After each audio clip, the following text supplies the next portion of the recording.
Deus abençoe a nossa manhã, que Deus abençoe a nossa casa. E que quanto estamos aqui recebendo essa palavra, que as coisas que a gente não consegue fazer lá fora, Deus faça pela gente.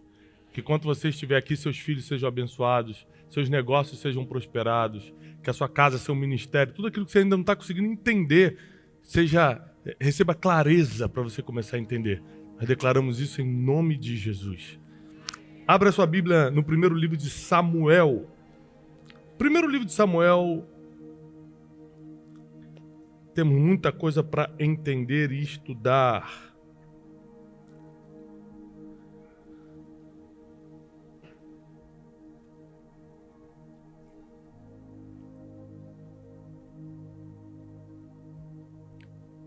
Capítulo 1, primeiro livro de Samuel, capítulo 1. Vamos ler do 1 ao 17.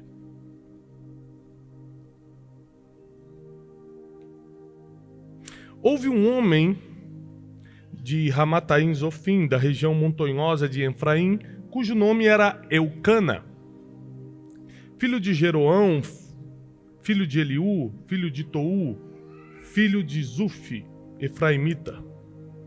Tinha ele duas mulheres, uma se chamava Ana e a outra Penina. Penina tinha filhos, Ana, porém, não podia tê-los. Este homem subia da sua cidade de ano em ano para adorar e sacrificar ao Senhor dos Exércitos em Siló. Vou repetir essa parte. Este homem subia da sua cidade, ele saía da cidade dele, de ano em ano, uma vez por ano, e subia, ele ia para uma cidade que ficava num monte chamado Siló. Ele ia para ali para poder adorar e entregar suas ofertas ao Senhor. No dia em que Eucana oferecia o seu sacrifício, entregava suas ofertas, dava porções para Penina, sua mulher, a todos seus filhos e filhas. Então, por exemplo, quando eu vou à igreja com meus filhos, eu sempre separo, pego R$2, dou para cada um e ensino eles a levar no gasofilácio e a ofertar. Ou seja, eu pego a minha porção e divido para os meus filhos, ensinando eles o princípio já. É isso que Eucana fazia, ele pegava e dividia as porções. Ó, Penina entrega, os filhos aqui de Penina entregam.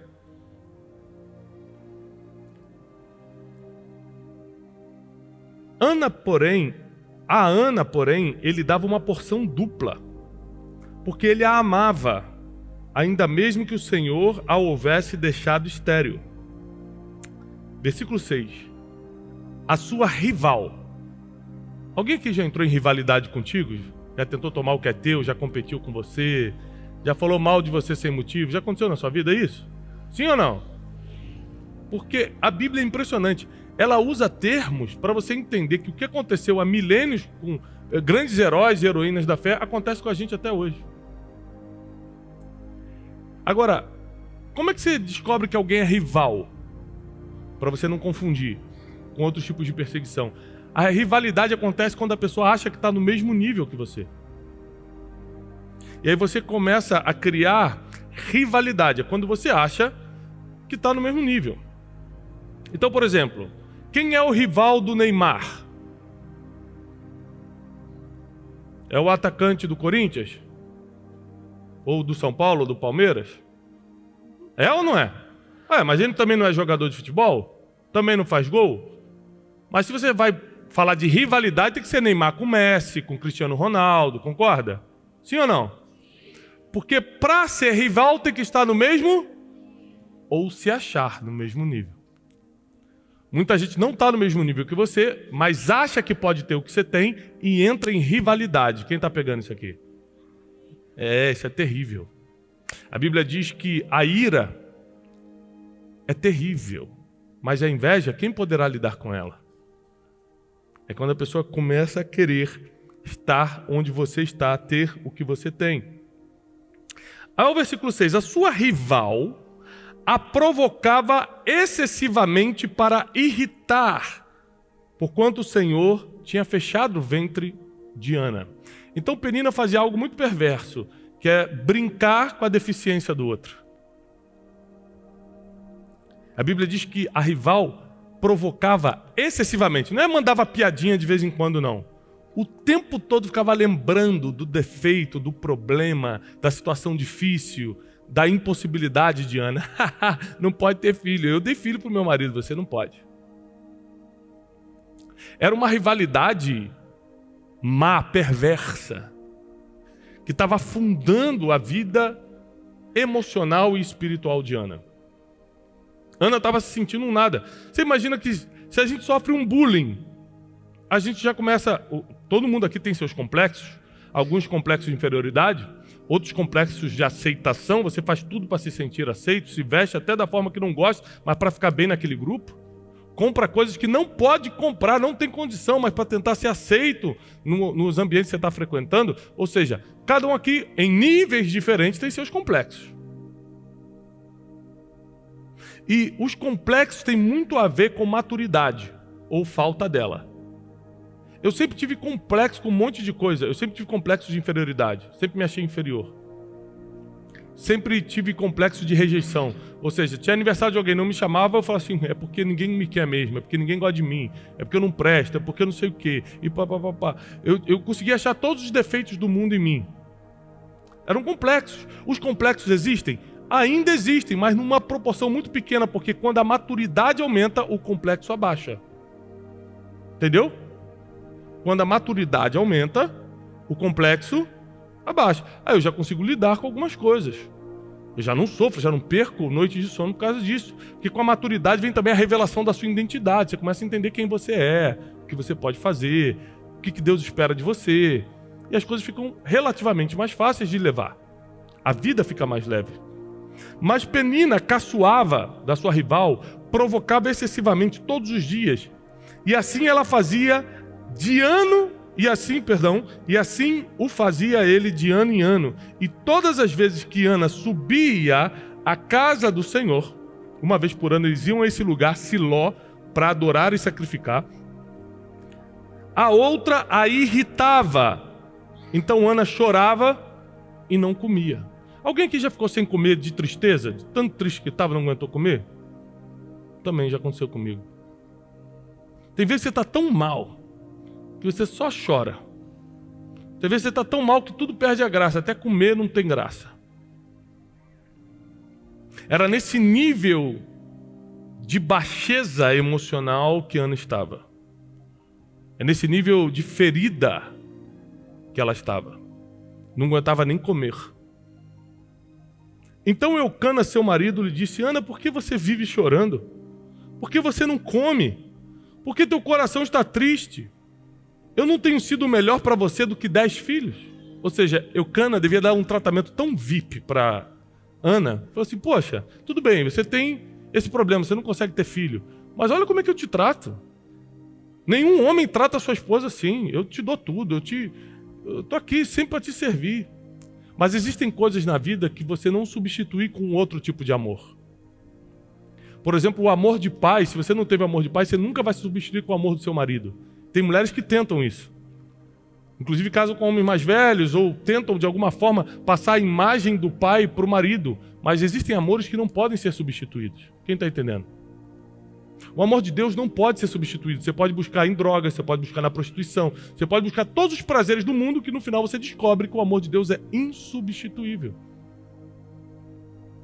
Então, Eucana, inocentemente aqui, ele está falando o seguinte, poxa, você não tem o amor do filho, mas você tem o amor do marido. Dá para substituir você que é pai e mãe? Sim ou não? Não dá.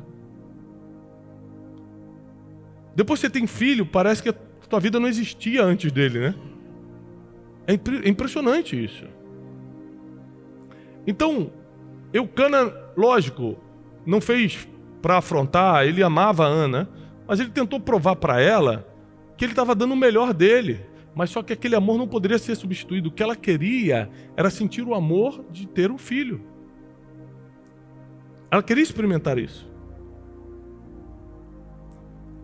Versículo 9. Após terem comido e bebido em Siló, estando Eli, o sacerdote, assentado numa cadeira junto a um pilar do templo, levantou-se Ana e com amargura de alma orou ao Senhor e chorou abundantemente. Aqui eu quero construir essa cena contigo. Onde é que eles estavam? Siló. Eles estavam no lugar onde um ambiente era construído para Deus se manifestar. Eles não estavam em casa. Deus pode falar contigo em casa? Claro.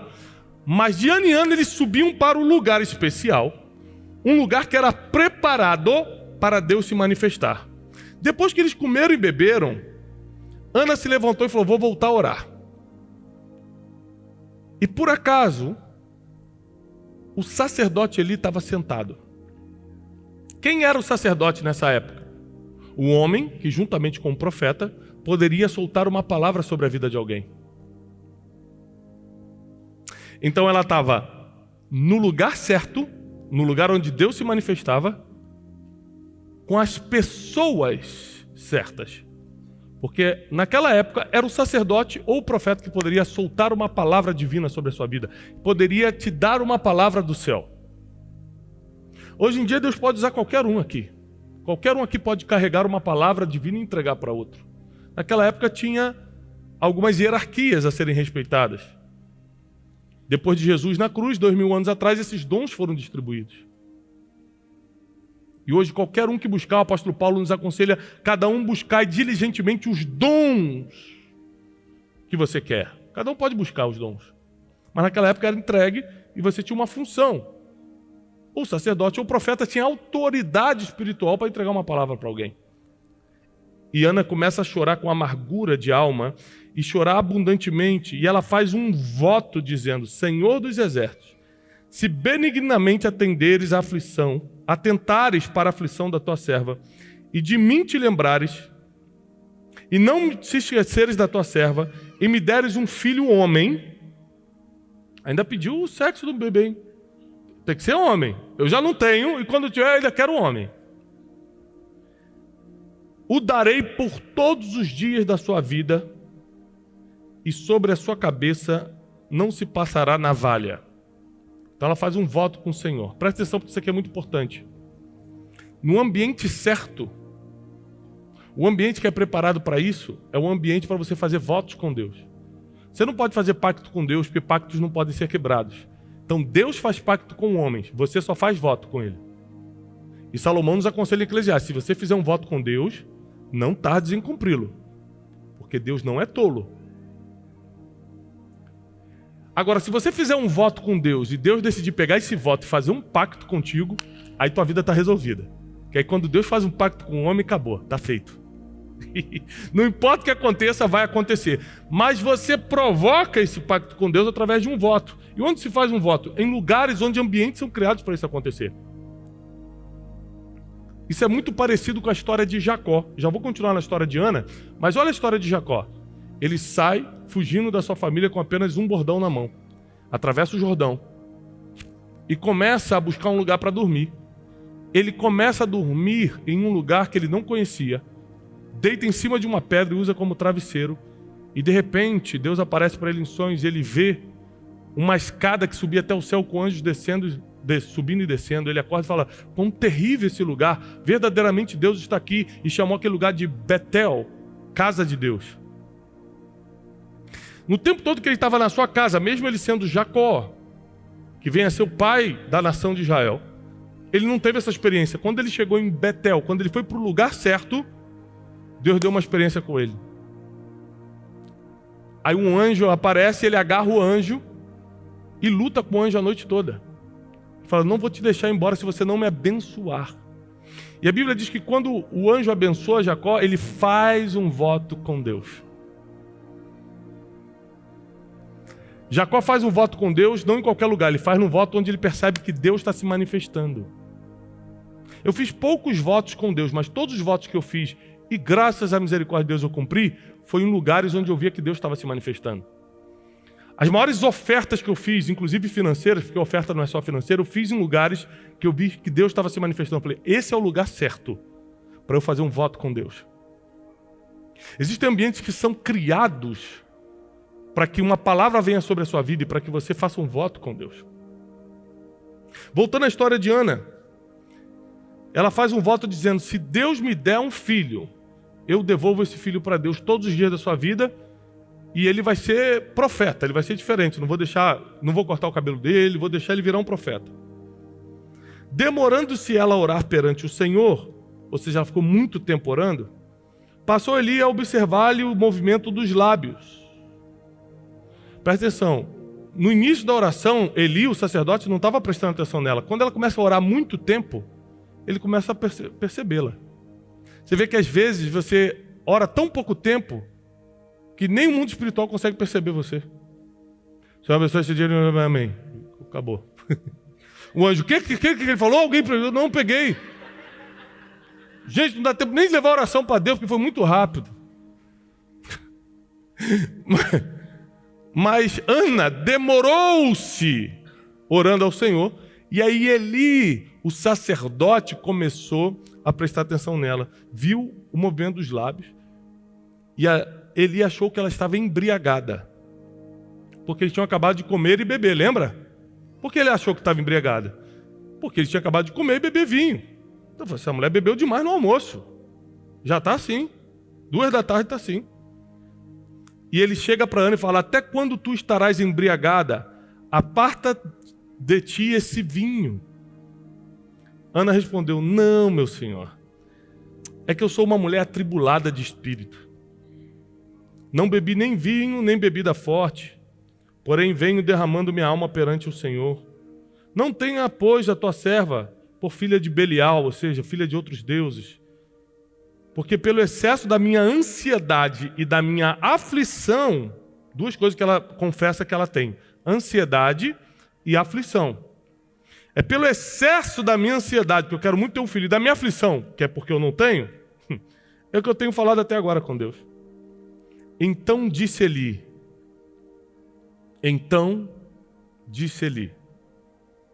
vai-te em paz, e o Deus de Israel te conceda a petição que fizeste. Ela recebe uma, e quando você recebe uma palavra, a sua ansiedade e a sua aflição vão embora. Ela recebeu uma palavra no lugar certo, com a pessoa que tinha autoridade para dar uma palavra para ela. Ou seja, não existe coincidência. Não foi coincidência. Todo ano ela ia. Mas num ano, casou dela estar não só no lugar certo, mas a pessoa certa está próximo. Quem poderia dar uma palavra? Então Eli lança uma palavra sobre a vida dela. Você vai ter a sua oração atendida. E a Bíblia diz que eles voltam para sua cidade. Eucana se deita com Ana e ela concebe Samuel, que vem a ser o profeta que vai ungir Davi a rei. Você vê que Deus já tinha todo um plano.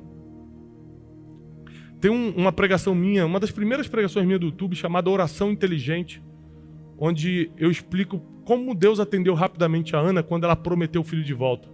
Ana queria um filho, mas Deus queria um profeta. Quando ela fala, eu vou devolver, Deus falou, então eu entendi, eu te dou o filho e ganho um profeta que eu estou precisando para ungir reis, para profetizar sobre Israel. Está resolvido. Então quando você pede algo a Deus que Deus também quer, a sua oração entra na frente.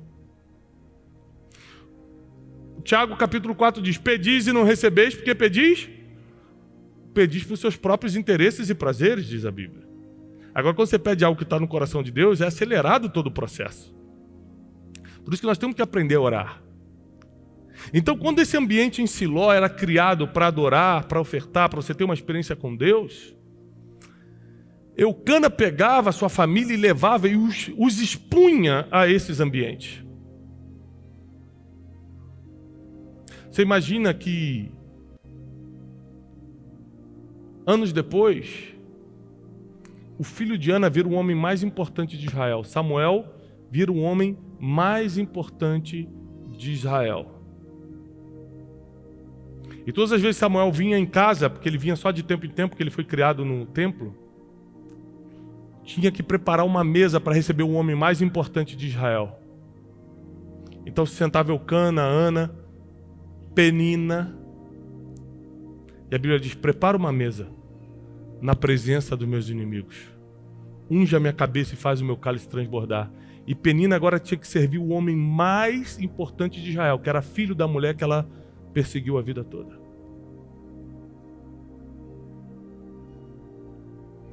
Quando Deus fala, minha é a vingança, está falando de momentos como esse. Não se mete na vingança que é minha.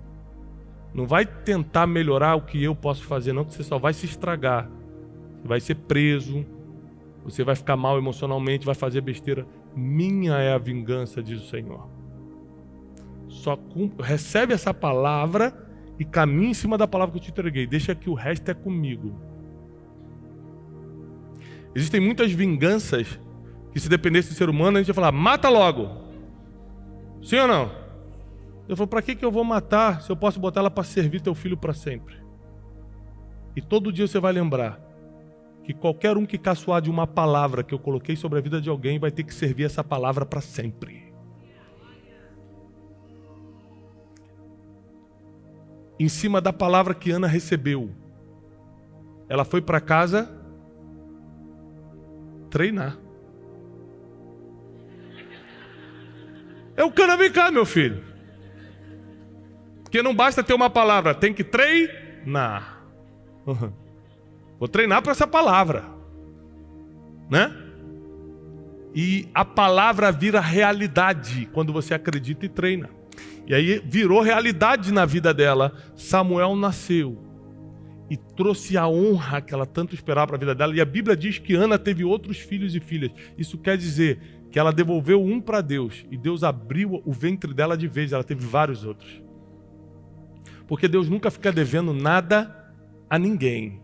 Se você acha que já deu muito para Deus, você não tem noção do que Ele vai dar quando Ele percebe que você está dando muito. Quando você dá seu tempo, quando você dá sua mente, sua sabedoria, Ele começa a te dar muito mais, porque Ele não sai perdendo para ninguém. E essa palavra é sobre o poder de você estar nos ambientes certos. Às vezes, a palavra que você tanto precisa sobre a sua vida é porque você não está fazendo o esforço de ir aos ambientes onde palavras são liberadas e onde pessoas que carregam essas palavras estão. Eu lembro que, quando eu estava completamente arrebentado, quebrado, um amigo meu chegou para mim e falou assim, Thiago, está tendo uma conferência na Argentina.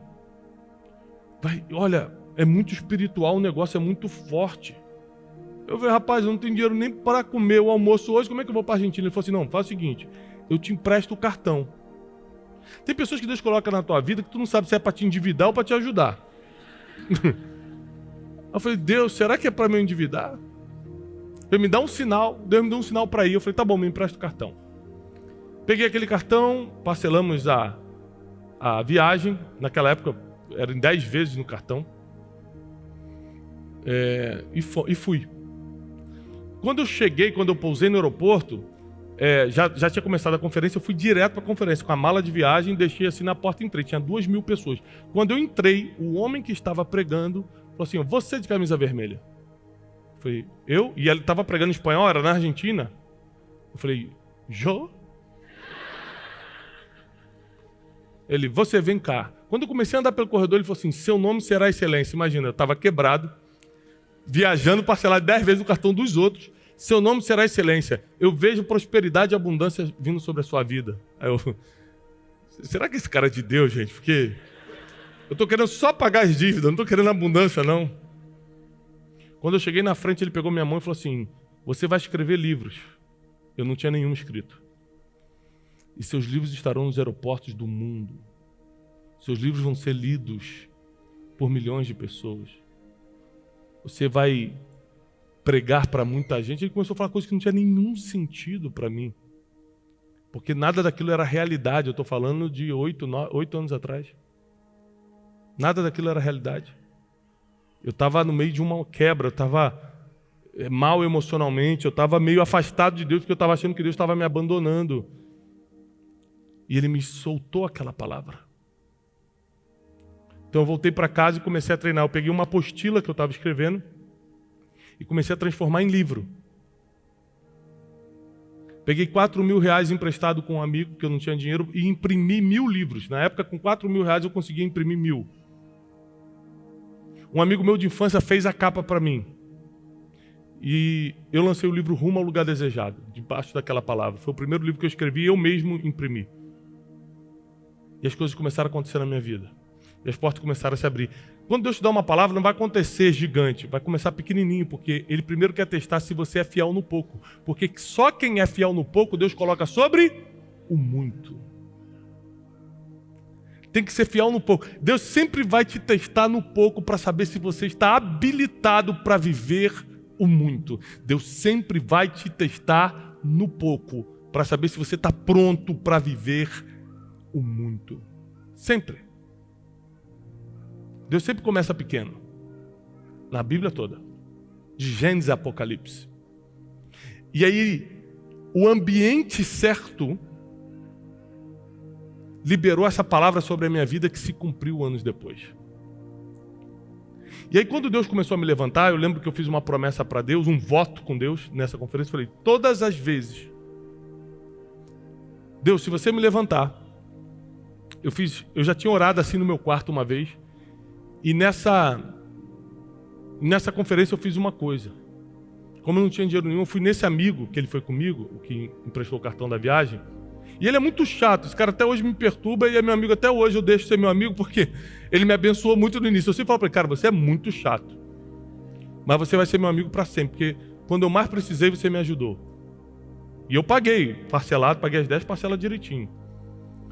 E eu chamei ele e falei assim, me dá $100 emprestado. Imagina que eu não tinha dinheiro nenhum, $100 é R$500. E ele falou assim, caramba, cara, o dinheiro da gente comeu. Eu falei, me dá os $100. Peguei os $100, levei no altar e fiz um voto com Deus. Falei, Deus, se você me levantar, todas as pessoas que eu tiver a oportunidade de falar não vão passar pelo que eu passei. Eu vou fazê-las cortar o caminho do sofrimento. Me ajuda, que é isso que eu quero. Voltei para o Brasil, comecei a escrever o livro, comecei a caminhar em cima da palavra, acreditei, comecei a treinar essa palavra e as coisas começaram a acontecer na minha vida. Hoje o que eu faço, não é porque eu acho bonito não, é uma promessa para Deus. A gente faz a conferência de destino, por exemplo, porque eu sei que é em ambientes como a conferência que pessoas recebem palavras que mudam o destino dela. Então, como eu prometi isso para Deus, eu crio todos os ambientes para que a vida das pessoas seja mudada. Então eu faço Café com Destino, não é fácil não. A gente vai fazer 2 anos de Café com Destino, todo dia 7h57 da manhã. Não é fácil não. Mas eu sei que ali muitas famílias são reestruturadas, muitos destinos, então eu faço. Não é fácil fazer o método Destiny. Não é fácil fazer a conferência de destino, é um desafio, inclusive financeiro. A conferência de destino esse ano, agora em setembro de 2022, é o maior desafio financeiro que eu já tive na vida. Porque se 10.000 pessoas, que é a expectativa, 10.000 pessoas forem, comprando ingresso, a gente paga metade dos custos. Por causa do tamanho do evento, por causa do que a gente quer promover. Mas Deus sempre levanta patrocinador, Deus sempre levanta ofertantes, Deus sempre levanta pessoas que vão lá. Mas é o maior desafio de todos. E por que eu vou fazer? Porque eu tenho uma palavra. E eu fiz um voto com Deus. Que nos mesmos ambientes onde eu recebi uma palavra, eu vou proporcionar para que pessoas recebam. E essa palavra que Jacó recebeu em Betel e fez um voto, essa palavra que Ana recebeu em Siló e fez um voto, ou seja, quando você recebe uma palavra, você também faz um voto. Um voto com Deus. Deus, cumpre isso na minha vida e eu faço tal coisa. Deus, cumpre tal coisa na minha vida e eu faço isso. Ou seja, mas tem que ser no ambiente certo. Jacó não fez isso em casa, ele fez em Betel. Ana não fez isso em casa, fez em Siló. Ou seja, nos lugares onde Deus se manifesta e onde tem alguém para te dar uma palavra. É por isso que eu encerro essa mensagem, deixando claro para você a importância, tanto para vocês que estão aqui, quanto para quem está em casa, a importância de você estar na Conferência de Destino esse ano. 23 e 24 de setembro no ginásio do Ibirapuera. Eu e meus mentores espirituais vamos passar 2 dias, manhã, tarde e noite, liberando palavras sobre a sua vida. Uma vez por ano a gente cria um ambiente. E deixa eu te dar uma notícia. O profeta que profetizou na minha vida em 2014, pegou na minha mão e falou que eu ia escrever livros e que meu nome seria excelência, vai estar conosco na Conferência de Destino esse ano. O profeta Rony Oliveira. Aliás, esteve em todos os anos, mas nesse ano ele conseguiu confirmar de novo. Eu consegui, esse ano, contato com um homem que há 20 anos atrás era um dos maiores pastores do mundo. Ainda é um dos maiores, mas há 20 anos atrás ele era... E eu tive na igreja dele, ele era jovenzinho. Eu tive na igreja dele, fora do Brasil, porque eu fui acompanhar meu irmão num evento. Ele olhou para mim assim de cima a baixo e falou assim, ó: hoje você não é nada. Eu até pensei que ele fosse me humilhar, porque eu falei, meu Deus, o cara está me chamando de nada. Mas em alguns anos, você vai se tornar uma referência. E é muito difícil de acreditar quando você tem 20 e poucos anos, não tem nada, e uma pessoa te dá uma palavra dessa. Eu lembrei dessa palavra, consegui contato com ele, e esse ano a gente está trazendo esse homem também à Conferência de Destino. Ou seja, vai ser uma das conferências mais especiais, porque depois de 2 anos de pandemia a gente vai voltar a viver de verdade. Só que não dá para viver de verdade sem a vida espiritual ser ativada. Então já coloca na tua agenda, se prepare para estar de 23 e 24 de setembro no ginásio do Ibirapuera aqui em São Paulo, na Conferência de Destino conosco. Amém? Fica de pé, vamos orar. Eu quero abençoar a tua vida e declarar que assim como Ana foi nos ambientes certos, como Jacó foi, você também irá. E vai receber as palavras que você precisa para guiar o seu destino. Escute o que eu estou lhe ensinando.